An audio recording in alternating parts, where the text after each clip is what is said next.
looking at those numbers, looking at the things that we're evaluating, it's getting better. It's really stinking awesome to see us grow and develop. And like I said, it takes time.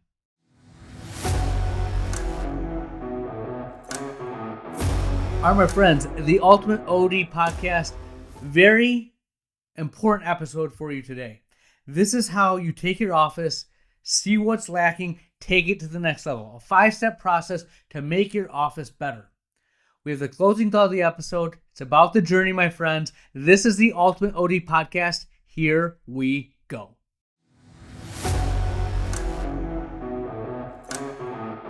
All right, my friends, the Ultimate OD podcast. Thank you for the likes, subscribers, listeners. I like what we do. This has been an interesting start to the year. We are busier than we've ever been, but because we're splitting, there's 2 doctors now, and we're kind of splitting our schedule, I feel incredibly slow. It's kind of awful in the sense that I love being busy, but growth is not easy, and revenue wise, we're doing fine. So it's just a weird feeling because I worked 10 stinking years, 13 years, truthfully, to get to the point that I had a full schedule every single day. And I still have more patients on the schedule if you count me and the other doctor, but I'm not booked out because it's just equally divided, and all the new patients are equally divided between me and the other doctor, and it's just interesting. It feels like I'm a cold start but established. It's like I said, I can't give you anything else than what I've just described. It's really weird. I don't like it. I can't wait till I'm busy and booked out. That being said, I have some perspective for you and guidance. That's what this episode is going to be about. When you are a private practice owner, you get to see behind the curtain. You see how the sausage is made. And when I was small, just me, no other doctors, and 4 to 5 staff members, all well contained. We all communicated. It was there. But we are bigger now. So 2 doctors, 4 front desks, staff, and the front desk is also my techs. So I know that's a lot of front desk people, but they're also doing workups for 2 doctors, a 2-doctor schedule. And then we have 4 opticians. Now, again, 3 opticians, 1 manager, 3 front desk people, techs, and then a manager. Okay? 2 doctors. And I see everything that's going on.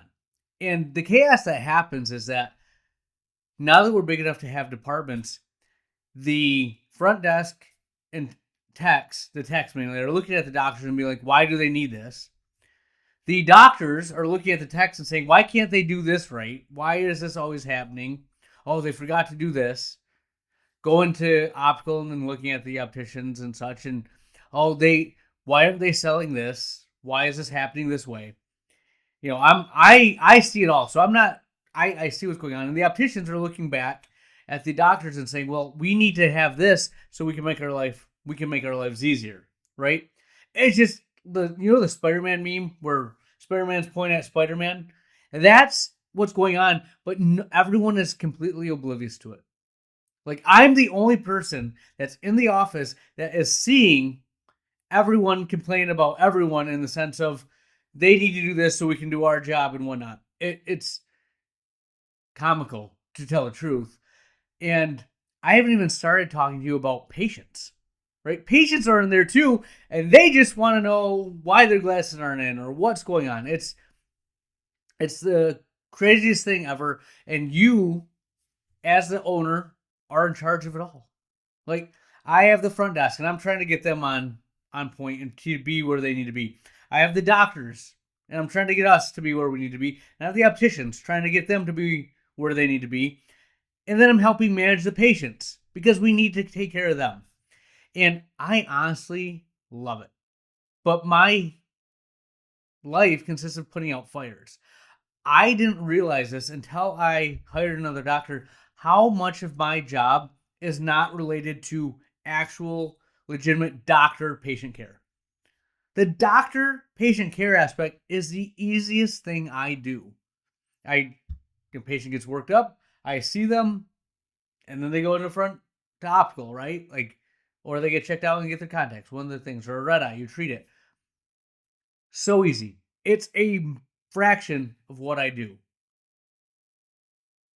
But then we have to do the other stuff. And in this sea of chaos, I've added like two more. We've added a ton of staff members because we had some turnover from people leaving as we moved to the new office. But I had 6 full-time staff members, and 2 of those were managers when it was just me. Now we have 8. Okay, I added 2 people and a doctor. 2 people and a doctor, and a lot of the staff is new. I mean, goodness, I have 4. Half of them are within 6 months that I've hired them. So when we come in, we have a brand new office. Literally, I'm talking with the office itself, and a brand new staff. And no one is doing what I want them to do, in the sense of we're not where we need to be. My managers are at their wits' end because they've been short-staffed, and they're a new world where they have to lead and develop staff. And I essentially took it on myself. And that's not the way to do it, but what I will tell you here is what I've done, how I've gotten us to where we're at, and it's a 5-step process. 5 easy steps, right? And after the 5th step, I have a bonus 6th step, but that is going to be the next episode, okay? But the 5 steps. Number 1, what do I always say you need? And this is something I learned later on in my career, but you need to have a vision, right? A vision. The Vision Traction Organizer from Traction the book for EOS. The Vision Traction Organizer from Traction the book, the Entrepreneur Operating System. Do that. If you do nothing else from that, that is incredibly useful. You know your vision, you know your mission, and what your goals are, how you're going to do it. You define your culture. You have your core values. And I've outlined those. I know where I want to go, what we're going to do. And that's step 1. You need to know your core values.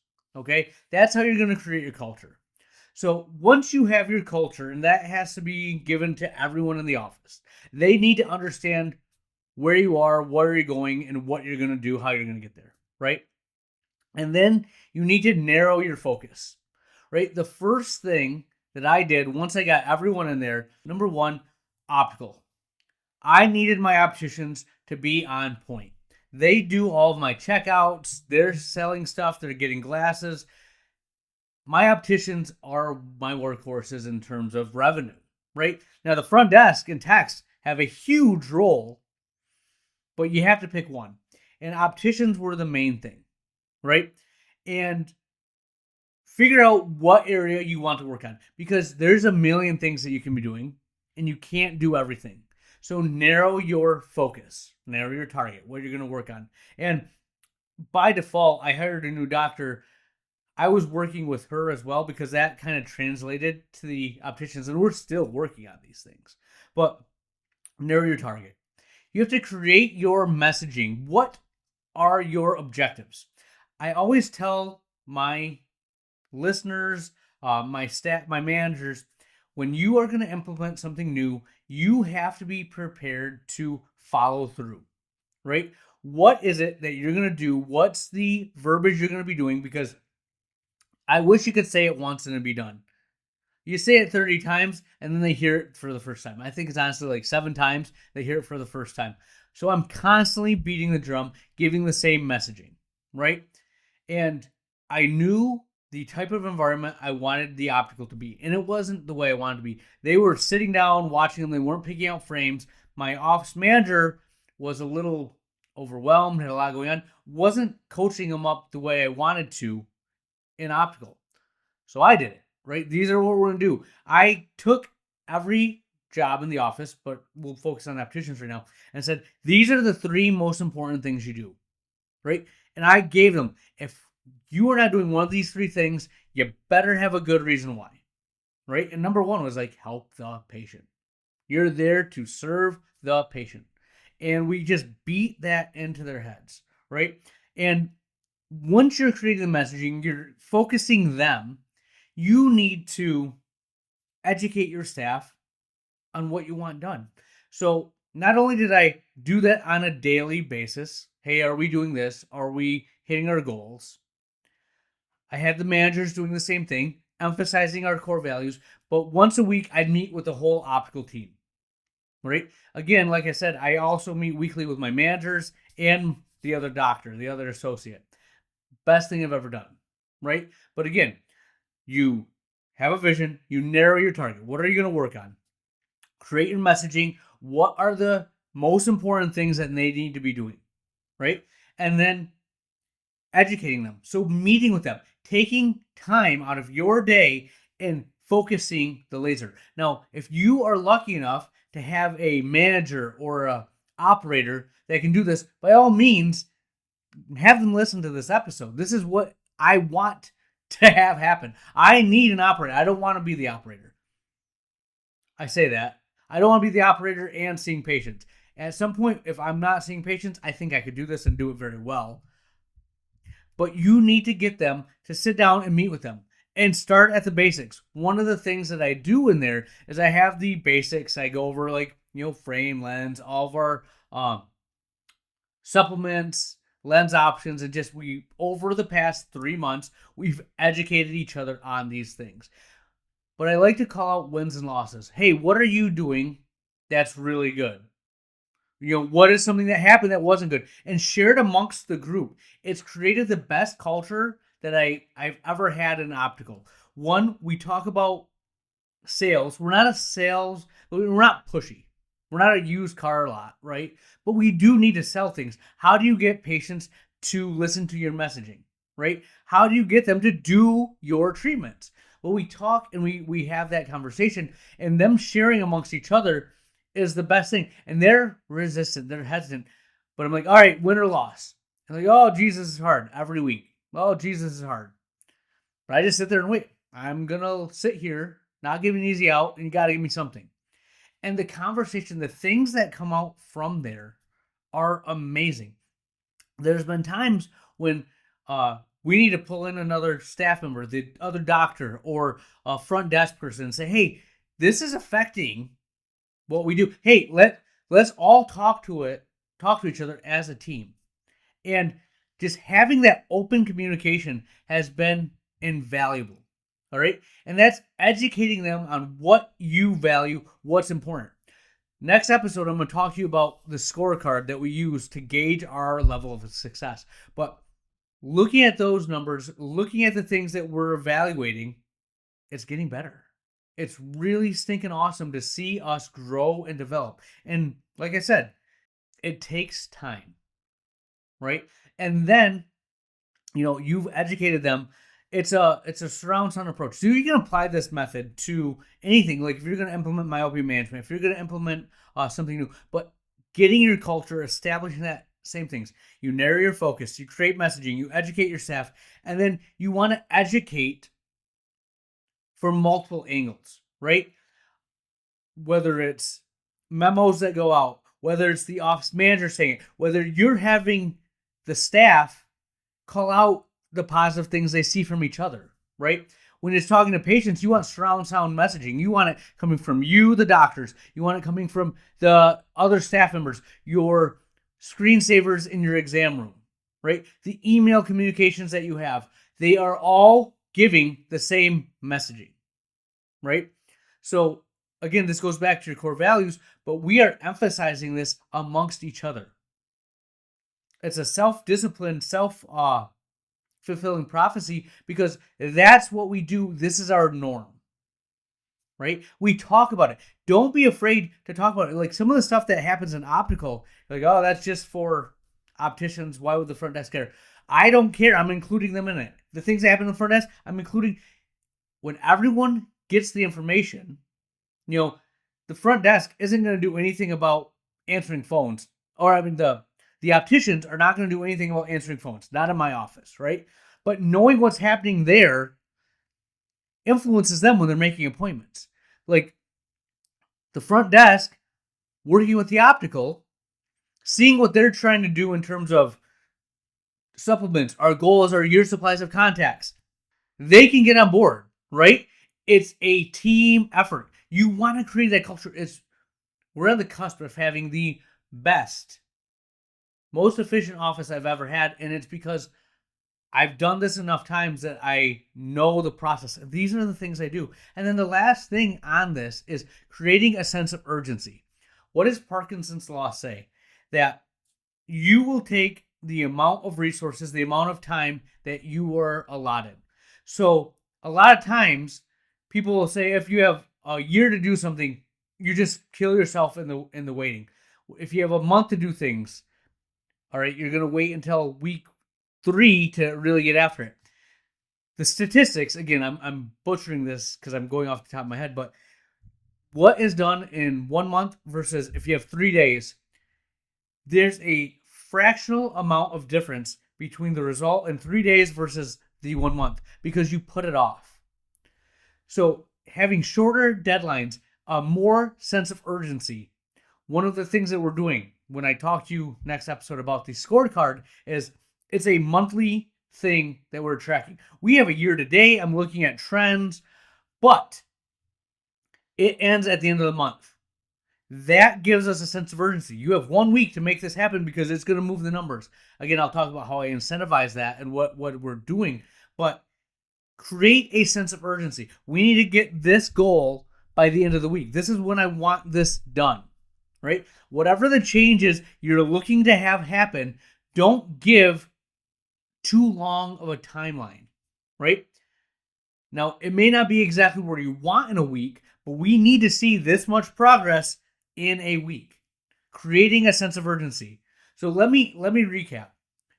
Have your vision. That is number one. You need a vision for where you're going to go. If you don't have this vision, you're never going to accomplish anything because you have a lot of different ways to get to nowhere. Okay? Have a vision. Narrow your focus. What is it that you're working on at the moment? Right now, like I said, I started on optical. Me and the doctor or other associate are working on how we work with the optical. My next step is the front desk. How do I get them to be more efficient? I found that front desk and techs, and I say front desk. When I say front desk, realize I'm talking about my techs as well, just how my office is set up. So front desk is really not that big of a deal in the sense of you're answering phones, scheduling appointments. Don't get me wrong. You need to have a plan for that. You want to have a sense of urgency of getting people on the schedule, scheduling them now, right? Fill your books, and that makes everything else much easier. But techs, getting them, the patient, to the doctor, right? That has less impact on revenue than the doctor experience and the optical, right? Getting them in, not messing things up at the beginning, it's important. We'll focus on that, but I focused on what drove revenue. And optical was number one, doctor's probably the most important, but they're synergistic, right? They work together. But look at what you're trying to do, what you're trying to change. And if you're like, what do I do first? Because they're all kind of important. What drives revenue? Okay?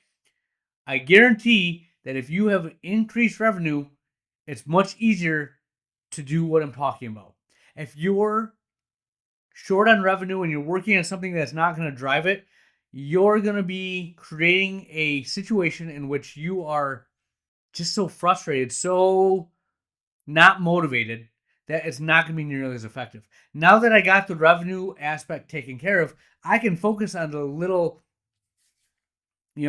nuances of getting the workup done, getting things that make a difference, but they're not game breakers. For example, like in the tech world, when they're doing a dry eye evaluation for us, we need meibography and we need tear breakup time.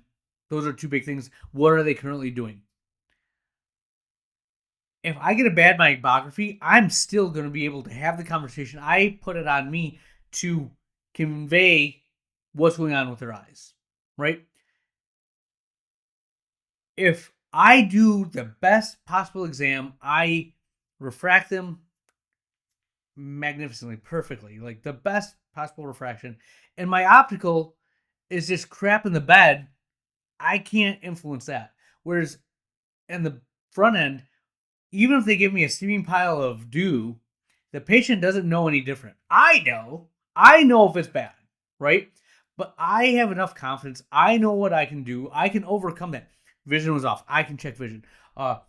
Pressures, they didn't do them. I can get golden. I have an eye care, right? I can overcome a bad workup. Now, don't get me wrong. They have to be efficient, not lose patient confidence, but I can overcome that. I can't do that in optical, right? So that's where I focus my energy. So focus on revenue, create your messaging. How are you going to educate your staff? Make sure they're hearing it from multiple angles. It's a staff, it's an office culture, right? And then create a sense of urgency. Do those things and you will see improvement. Now you're going to have to stick it out. You're going to have to follow through. If you just do this for a month, get them where they need to be, and then you let it go, it's going to regress. We will regress to our mean. What I've done is I've created a better culture. We're at a better spot. And now I'm just maintaining it. The energy and effort level that I have to put into it is much lower, but I still have to put it in. Left to their own devices, they would go right back to what they were doing. So there has to be an accountability aspect, but it's a lot less energy for me because I got the momentum. I got the ball rolling. Okay? So that's what I have. That's one way in my mind to make your office more successful. Look at what you want, narrow down, and make it happen. I'll have more for you next week. Where has the time gone? We are to the closing thought of the episode, and today I will leave you with this tweet, something, I don't know, Instagram post from A.J. Brown. So A.J. Brown is a football player for the Philadelphia Eagles. If you don't follow football, they just won the Super Bowl, right? And his post resonated with me so much. So let me read this to you. After a few days, I've had time to reflect on being a champion. I tried to feel how everyone made it seem to be a champion, and unfortunately it was short-lived. 2 days to be exact, LOL. I had never been a champion at the highest level before, but I thought my hard work would be justified by winning it all. It wasn't. My thrill for this game comes when I dominate. It's the hunt that does it for me. It's when the DB drops his head and surrender because he can't F with me. The intense battles, early mornings, late nights, sacrifices. I love putting smiles on people's faces, don't get me wrong, but it wasn't what I thought it would be. It's the journey that I love the most. Back to work. And I said that to one of my buddies. I'm like, it's always about the journey, bro. There's no pot of gold at the end of the rainbow, just more work to be done. And that's where you need to enjoy the journey. It's the process that is fun. It's what I absolutely love. This is not a destination life to be lived. When it comes to running your business, you can say, I'm going to hit this number, or I'm going to have this many patients, or pick your goal. And goal setting is awesome, but you're going to get the goal. And then are you done? No. You have to fall in love with the process. And that's what this episode was about. The process of making your office great, to giving the best possible patient experience, to growing your business. I love it. Embrace the journey, my friends, because the destination isn't what it's cut out, what it's made out to be.